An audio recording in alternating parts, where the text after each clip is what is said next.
예수님, 수행을 하면서 몸과 마음의 관계에 대해서 어떻게 이해해야 될지에 대해서 여쭙고 싶습니다. 수행을 하다가 몸이 아프면 아픈 거에 대해서 화를 내지 않고 뭐 해야 될 처치를 적정히 하면 되는데, 마음이 아픈 경우 있지 않습니까? 뭐 세속에서는 우울증이나 뭐 불안증이나 뭐 공황장애, 뭐 조울증 뭐 이렇게 진단을 받을 수도 있는 그런 비슷하게 마음이 아픈 경우에 이제 세속에서는 유물론적인 견해로 그걸 바라보기 때문에 그거는 뇌에서 문제가 생겨서 일어난 몸의 병이다. 그렇기 때문에 뇌의 물질적인 이상을 약물이나 이런 걸로 고쳐야만 그 정신적인 문제가 고쳐질 수 있다라는 식으로 진단을 내리고 그런 식으로 하는 게 현대의학의 주류거든요. 그런데 수행에서는 사실은 마음의 힘을 굉장히 강조하기 때문에 수행을 해서 선법의 힘이 커지면 뭐 우울이라고 진단을 받는 게 불교적으로는 성냄이니까 그런 성냄을 해결을 할 수도 있고, 이제 뭐 그런 식으로 사실은 불교 수행적으로 해석을 하면 또 해결을 할 수 있게 여겨지는 경우들도 많거든요. 근데 이 두 가지가 이렇게 공존을 하고 있다 보니까 이거를 어떤 식으로 조화를 이루어서 수행을 해야 나가야 될지 좀 혼란스러운 부분이 있습니다. 이거를 어떻게 정리를 하면 될까요? 인간의 몸을 받은 경우에는 사실 몸이 마음에 영향을 많이 줍니다. 실제로. 그래서 몸에 뭔가 기능상의 문제가 생기거나 이러면 이게 마음에도 되게 큰 영향을 주는 거고, 특히나 이제 뇌에 이상이 생기면 이게 이제 우리 마음에 상당한 영향을 주게 되는 거죠. 그래서 요즘 뭐 많이 이제 되는 우울증이나 이런 것도 보통 그 우울함이라고 하는 거는 사실 그 화가 이제 이렇게 화해한 형태란 말이죠. 그래서 이게 이제 화가 계속 반복적으로 이렇게 이루어지다 보면 그게 마음에 좀 경향성 같은 게 되거든요. 그러다 보면은 이게 나중에는 좀 약간 병적인 정도까지 진행이 될 수가 있어요. 그러면은 이런 경우는 사실 일종의 병이 좀 생긴 상태이기 때문에 이게 이제 우리가 의식적으로 노력해서 이제 멈추기에는 조금은 스스로의 노력으로는 좀 하기가 힘든 단계까지 가는 경우는 사실 이게 혼자만의 힘으로 하기가 쉽진 않습니다. 그래서 이럴 때는 어찌 보면 이제 전문가의 좀 도움을 받아서 좀, 예, 뭐랄까, 자기 문제를 조금 더 완화시킨 다음에 이제 수행을 하는, 이게 완전히 병적인 정도까지 갔다면 전문가의 도움을 좀 받는 게 좋아요. 약물 치료도 하고. 예, 그게 뭐 약물 치료가 됐든 뭐 상담이 됐든 그렇게 하는 게 좋고. 근데 일반적으로는 이제 그 정도로 아주 뭐 임계점을 넘어간 정도가 아닌 경우는 사실 수행을 통해서 푸는 게 가장 좋고요.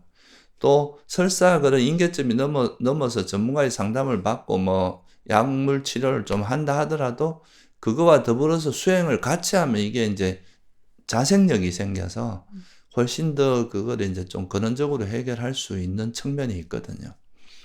실제로 약만 먹다가 이제 약을 끊게 되면 다시 재발하는 경우가 많잖아요. 근데 그게 이제 수행과 더불어서 하게 되면은 재발 확률도 훨씬 더 낮다고 이야기하거든요.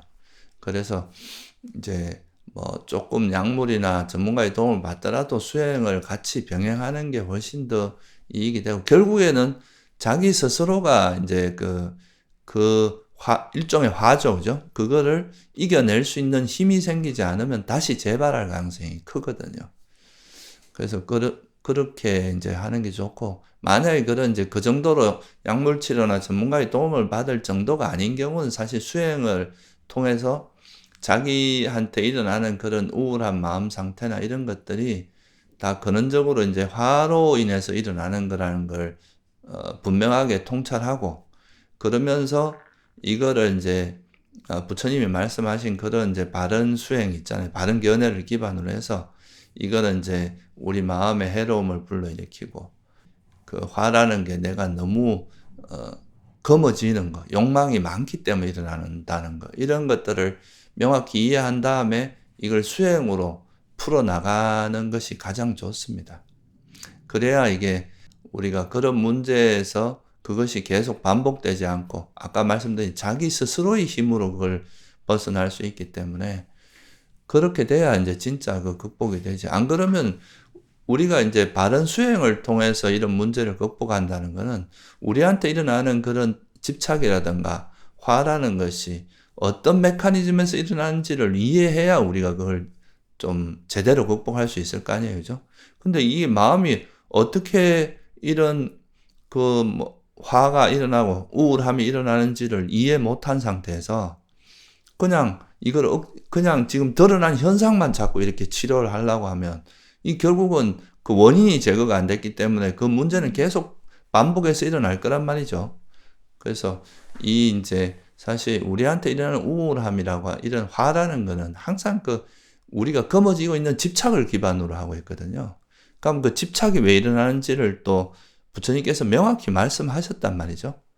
변하기 마련인데 변하지 말라고 자꾸 움켜쥐고 있거나 내 것도 아닌 걸 내 것이라고 움켜쥐고 있거나 괴로움인 걸 행복이라고 움켜쥐고 있고 이런 거는 이 마음을 이거를 바꾸지 이 견해를 바꾸지 않는 한은 이런 인식을 바꾸지 않는 한은 이게 절대로 그 근원적으로 해결이 안 되거든요. 그래서 이제 이런 지혜를 통해서 이런 우울함이나 화가 일어나는 그 구조적인 원인 왜 일어나는지 이런 거를 우리가 분명히 통찰함으로써 이걸 이제 이런 거에서 벗어날 수 있는 노하우를 이제 익혀야 살아가면서 또 새로운 또 우울함에 빠질 수 있는 요소들은 계속 나타나거든요, 우리 삶에서.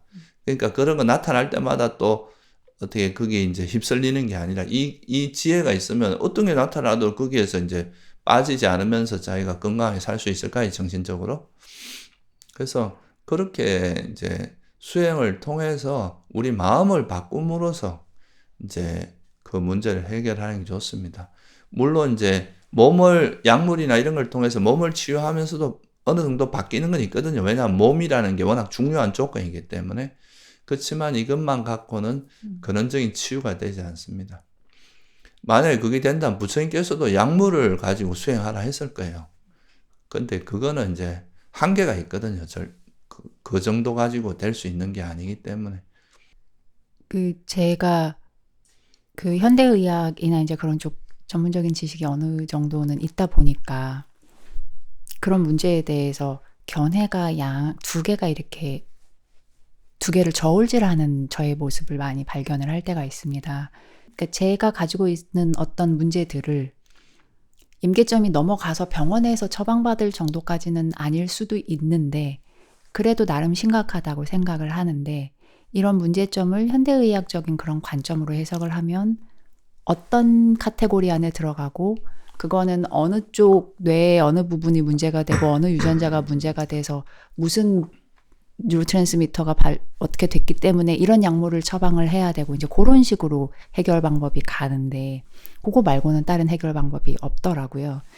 근데 만약에 이 문제를 불교의 부처님의 가르침으로 해석을 하면 이거는 화인데 내가 가당치도 않은 욕망을 움켜쥐고 있다가 그게 안 이루어져서 화를 엄청나게 내는 거고 그 뒤에 어떤 어리석음이 있어서 그런 욕망을 움켜쥐기 때문에 이런 거를 해결하는 지혜를 개발을 열심히 하다 보면 이게 저절로 사라지겠구나.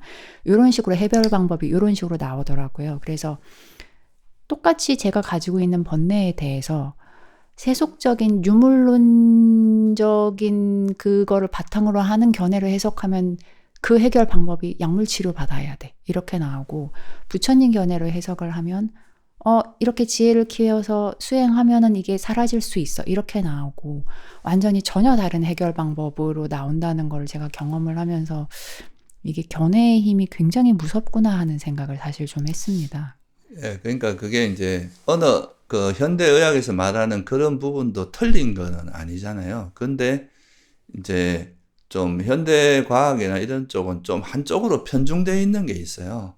그러니까 물질적인 요소만 너무 이제 좀 추구를 한다거나, 그러니까 전체적인 어떤 우리 마음의 구조를 본다기보다 어느 한 파트만 보게 되잖아요.